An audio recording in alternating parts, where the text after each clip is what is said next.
Hello Pisces, Sun, Moon Rising, Venus Signs, kamusta kayo? Sana po nasa mabuti kayong kalagayan. Welcome back po sa Star Tarot. At kung bago kayo rito, welcome din po kayo. Please subscribe, like, share my videos, and leave me a comment kung naka-resonate kayo. Thank you. So, first card ni Pisces, sorry. Meron kayong regret siguro, Pisces. Maaaring meron kayong nagawang meron kayong nagawang pagkakamali, maaaring meron kayong shortcomings towards someone. O pwedeng since may puso dito, baka sa jowa ninyo, sa asawa ninyo, 'di ba?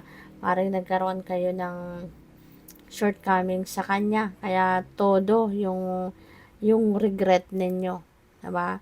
Yung guilt feeling ninyo, talagang maaaring yun ang nagbabother sa inyo.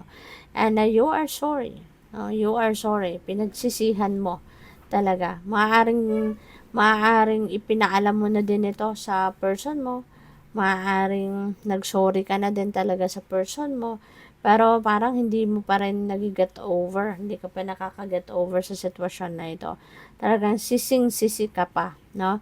So, bawi ka na lang. Okay? Wag mo nang anuhan yan. Wag mo nang iyakan.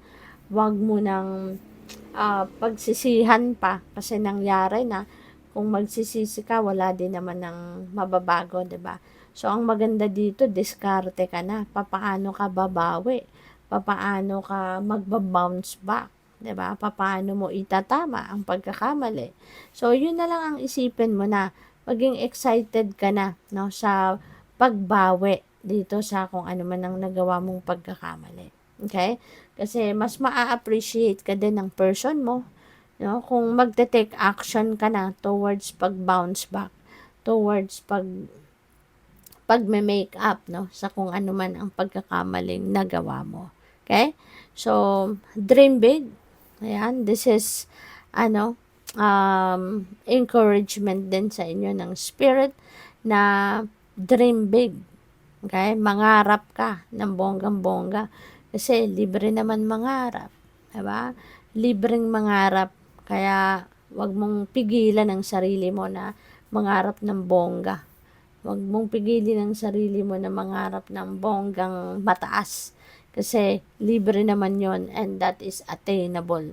Hindi natin papangarapin ang isang bagay, no? Kung hindi rin naman natin yun kayang abutin. Kaya kahit malaking malaki, bonggang-bongga ang papangarapin mo, naiisip mo yan kasi kaya mong gawin yan.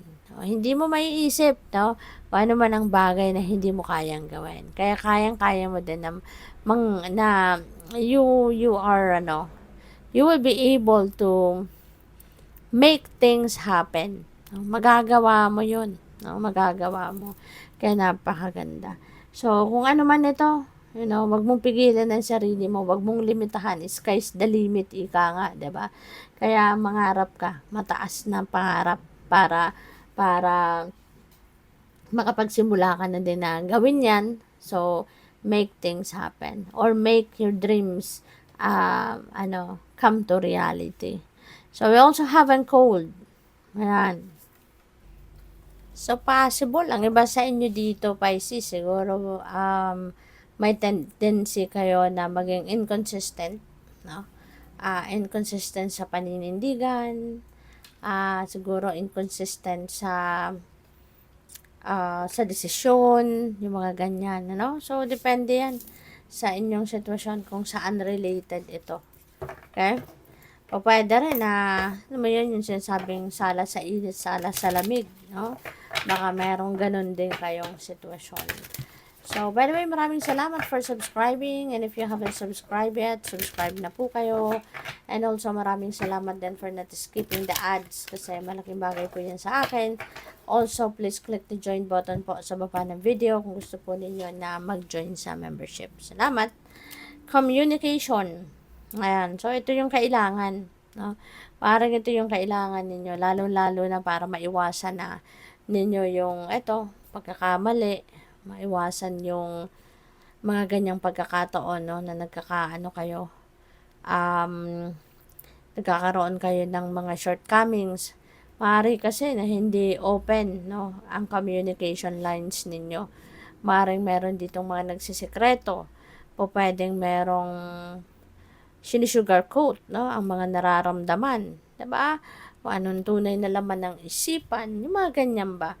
So, kailangan lalo-lalo na sa relationship, kahit anumang category ng relationship, importante talaga yung open communication. Dapat effective din, no, ang way ng pakikipag-communicate para mai-express mo talaga kung ano yung totoo mong saloobin, yung totoo mong iniisip, hindi ba? So, what else? We have risk. You're going to take risk.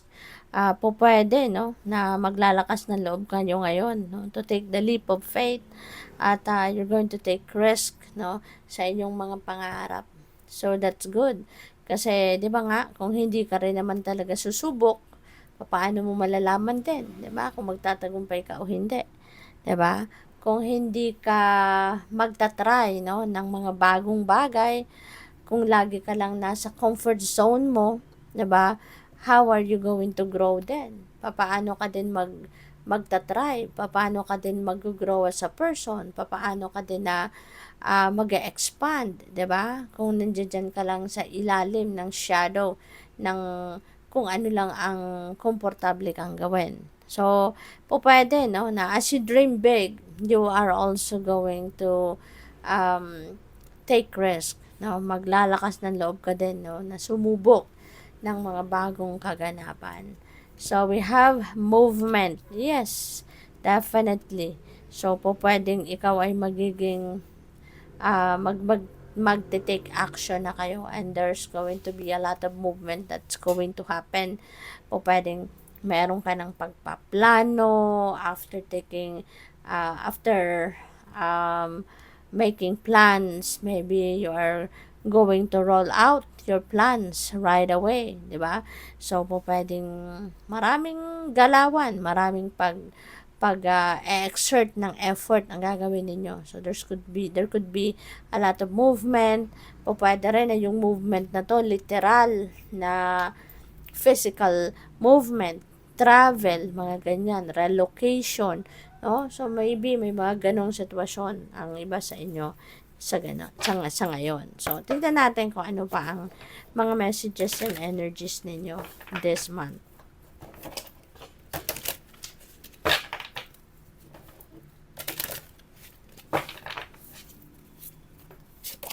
So, we have Archangel Gabriel. Ayan, baka yung mga pangarap mo could be related, no, to your creativity. Maaari, no, na ang mga gagawin mo, mga opportunity that you are going to ngayon, to take risk on, or kung mga bagay na mag-adventure ka ngayon, could be related, no, to your artistry, could be related to your creativity, yung ganyan, no? So, good luck. So, we have enlightenment. Pursue spiritual growth. Okay? Pursue spiritual growth. Baka ang iba sa inyo sa ngayon, diba? Ito na yon, no? Yung time ninyo, no, na magkakaroon na kayo ng linaw sa inyong isipan, magkakaroon na kayo ngayon ng diskarte, magkakaroon na kayo ngayon ng clear direction, diba, of where you are heading. Okay? So, that is really good. What else? We have dolphin. Don't worry, be happy. Okay? Kasi hindi naman talaga kailangan na tayo ay magwo-worry. Hindi naman talaga kailangan na tayo ay mag-alala. 'Di ba? Kailangan lang natin na maging masaya tayo. Piliin natin maging magaan ang ating pakiramdam. Kasi yung happiness, 'di ba? It's a choice. Kung pipiliin natin na magiging malungkot talaga tayo. Pero kung pipiliin natin na maging mas optimistic tayo, mas maging masaya tayo, magagawa din natin yon. That is also what's going to happen, 'di ba? Kaya wag na nating pansinin, no, ang pag-aalala. Kasi unang-una, wala din naman mangyayaring maganda, 'di ba? Kung tayo ay mag-aalala, kung panay tayo magwo-worry. Ano mangyayari? 'di ba? Mas mag-a-attract tayo ng mas marami pang bagay na ikaka-worry natin, ikaka-stress natin. Kasi when you are thinking negative, manganganak yan sa isip mo, negative din. So, di mas marami pa ang maiisip mo na negatibo. 'Di ba? Whereas, if you're going to choose to be happy, then do something that makes you happy. 'Di ba? So, mahahawa pa ang iba pang bagay, 'di ba? Na, kunyari, meron kayong pinagdadaanan ng circumstances. 'Di ba? So, if you choose to be happy, then mas mai-inspire pa kayo na mag-isip ng mga bagay na gagawin ninyo na mas makakabuti pa sa inyong sitwasyon. So, good luck. Thank you for watching Love and Light. Namaste.